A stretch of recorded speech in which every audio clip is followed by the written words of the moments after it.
나한테 뭘 원하지? 다시 게임을 하게 해줘. বছরের সবচেয়ে আলোচিত সিরিজ স্কুইড গেম দ্বিতীয় সিজন নিয়ে আবারও বিশ্বজুড়ে আলোড়ন সৃষ্টি করেছে। দক্ষিণ কোরিয়ার এই সার্ভাইভাল থ্রিলার নতুন সিজনে দ্বিগুণ উন্মাদনা ও উত্তেজনা নিয়ে ফিরে আসার সঙ্গে সঙ্গে নেটফ্লিক্সের সাফল্যের শীর্ষে পৌঁছেছে। ভাগ্য পরিবর্তন আর মৃত্যুর খেলায় আবদ্ধ এক ভয়াবহ গল্প দর্শকদের বারবার টেনে নিচ্ছে রহস্যের গভীরে।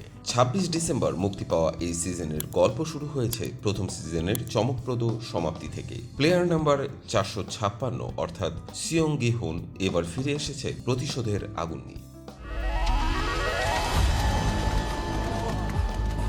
난 그 게임을 멈추려는 거야. কিন্তু সে কি পারবে এই ভয়ঙ্কর খেলা বন্ধ করতে, নাকি আবারও জীবন আর মৃত্যুর নির্মমতার কাছে হার মানবে নিরীহ মানুষগুলো?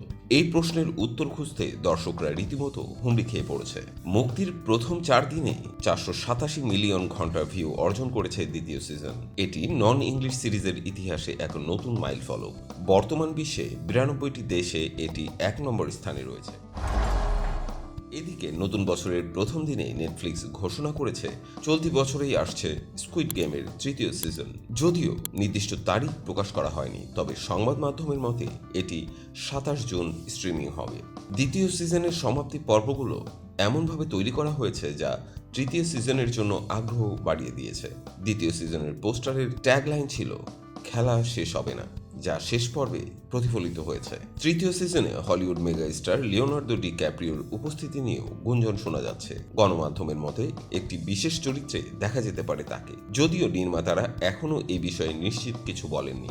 ২০২১ সালে প্রথম সিজন মুক্তির এটি ২৮ দিনের মধ্যে ১.৬ বিলিয়ন ঘন্টা ভিউ অর্জন করে। এটি এমি সহ একাধিক পুরস্কার জিতে নেয়। দ্বিতীয় সিজনেও সেই একই গল্পের গভীরতা, উত্তেজনা এবং চরিত্রের প্রাণবন্ত অভিনয় দর্শকদের মুগ্ধ করেছে।